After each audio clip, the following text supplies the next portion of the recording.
অনেকটা চিচিঙ্গে। বাছুর হয়েছে, এই দেখো। ছিল সব পড়ে টড়ে, এ তো বাঁধ ছিল আরো সামনে।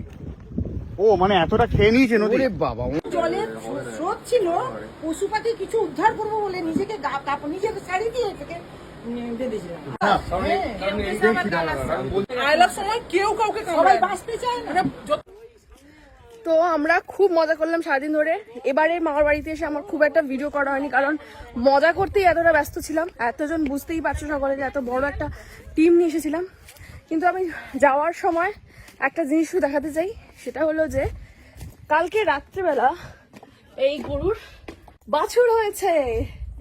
এই দেখো, মানে সারা রাত ধরে কেউ ঘুমোতে পারেনি, কারণ যাদের গরুর বাছুর হয় জানোই যে কতটা মানে পরিচর্যা করতে হয়। তো এই কালকে রাতে হয়েছে, এটা হচ্ছে সব নতুন বাচ্চা, ছেলে হয়েছে মামার বাড়ির। আর এই ঘুঁটেগুলো এখনো দেওয়া আছে, যেটা আমি আগের বার এসে দিয়ে দিয়েছিলাম। আর ওই যে লাঠি ঘুঁটে। তো আমরা বেরিয়ে যাচ্ছি আজকে এবারের মতন মামার বাড়ি থেকে। তো আমরা বাড়ি ফেরার পথে চলে গেছি বৌদির বাপের বাড়িতে। একজন আছে দোলনায়। টুবলুর একটু শরীর খারাপ। আমরা এই বৌদির বাড়ির কাছে যে নদীটা আছে, এটা হচ্ছে বিদ্যাধরী, সেই নদীতে আমরা একটু এসেছি সবাই মিলে। টুবলু রেস্ট নিচ্ছে ওখানে।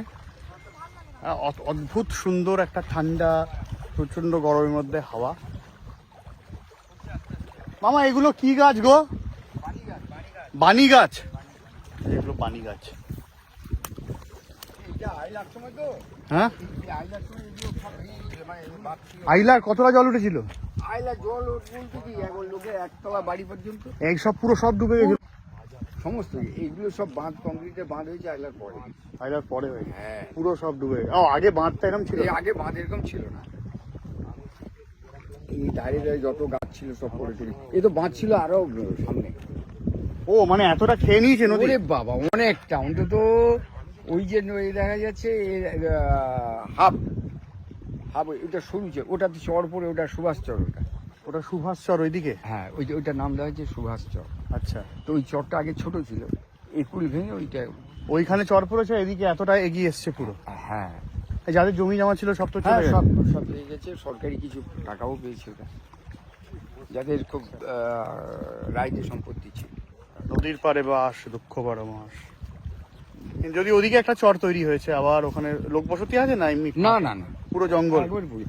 ওই জঙ্গলের ওধারটা আবার নদী আছে, ওটা একটা ওই একটা, হ্যাঁ, দ্বীপ তৈরি হয়েছে মাঝখানে। একটা সুভাষ চর হয়েছে, এটা দ্বীপ। তুমি বলো, কি বলো, তুমি নারকেল গাছে বেঁধেছিলে হ্যাঁ, নিজেকে কেন? নিজে এত জলের স্রোত ছিল, পশু পাখি কিছু উদ্ধার করবো বলে নিজেকে নিজেকে শাড়ি দিয়ে থেকে বেঁধেছিলাম। আর এখানে কলা গাছ জলে বাধা পায় না, তৈলাক্ত জিনিস খুলে চলে যায়। এই জন্য কলা গাছকে বাঁধলে নিজেকে ভেঙেও পড়ে যাবে। কলা গাছ বেশ মোটা, তাকে নিজেকে বেঁধে প্রচুর পশু পাখি, ছাগল, মুরগি চুরগি ভেসে যাচ্ছে, এগুলোকে কিছু উদ্ধার করতে পেরেছিলাম। তোমার বাড়ি তো পুরো ভেঙে গেছিল। আমার বাড়ি ভাঙে, আমার বাড়ি কিছু খোলা, তখন খোলা টালির ছিল। বাড়িতে সাপ? মানে দরজা লাগাচ্ছি, হাতের সঙ্গে দরজা বারবার ফিরে আসছে। রাত্রেবেলা বাবা বলছে দরজাটা লাগাতো, যতবার লাগাচ্ছি হাতের সঙ্গে ফিরে আসছে। ওই দরজার কোনায় দুটো এরকম লম্বা হয়ে। আমি এই দু তিনবার তখন আইলার সময় কেউ কাউকে সবাই কামড়ায় না। বাঁচতে চায় না। মানে যত সাপ মানুষ, মানে কেউ কাউকে কামড়ায় না। মানে অদ্ভুত ভাবে যতবার বন্যা হয়েছে আমি দেখেছি, মানে যত বিষাক্ত সাপ কখনোই কামড়ায় না। এই পুরো দরজাটা খুললাম, দেখলাম দুপাশ থেকে মানে জীবনের ভঙ্গ দিলে হবে না। কালচিটি যেগুলো, আচ্ছা, যেগুলো মানে কেউটে সাপের থেকেও বিষাক্ত। আমি ছোটবেলা থেকে এইগুলো ফেস করে এসেছি। দু তিনবার যে চাপিয়েছি, ওর মাথাটা পুরো থেতো হয়ে গেছে। দিয়ে দুপাশ থেকে আইলার গল্প বলছি, মামা আইলার গল্প বলছিল।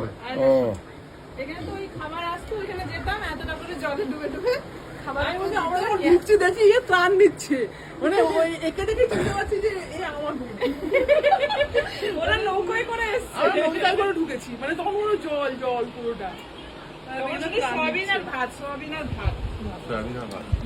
কত অব্দি জল এটা, মানে এই আমাদের এই বিট পর্যন্ত জল ভাটা খেলতো। এই যে বিটটা, আমাদের ঘরটা খুব উঁচু বলে আমাদের ঘরটাই হয়নি, কিন্তু আমাদের এখানে সবার চাল, ধানের মেশিন সব এইখানে তো জড়ো হয়ে গেছে। হাটের তো আমরা সবাই মিলে এখন উঠে পড়েছি খাটে। আর লেবু, চিনির জল সব হচ্ছে। আর এই যে দেওয়ালটা দেখা যাচ্ছে এটা কিন্তু মাটির দেওয়াল, ঠিক আছে? আর এখানে প্রত্যেকটা বাড়িতে এইরকম একটা ওপরে চাঁদোয়া মতন দেওয়া থাকে, শামিয়ানা। তো হঠাৎ করে প্ল্যানটা বেশ ভালোই হলো, আর বৌদিকে নিয়ে আমি চলে যাচ্ছি বাড়ি থেকে কিডন্যাপ করে। তো এই ভেড়িগুলো দেখতে পাচ্ছ, এগুলো কি তোমাদের? সব এগুলো বৌদিদের ভেড়ি, প্রচুর করে সব মাছ চাষ হয়। আর এই রাস্তা ধরে আমরা এখন যাব।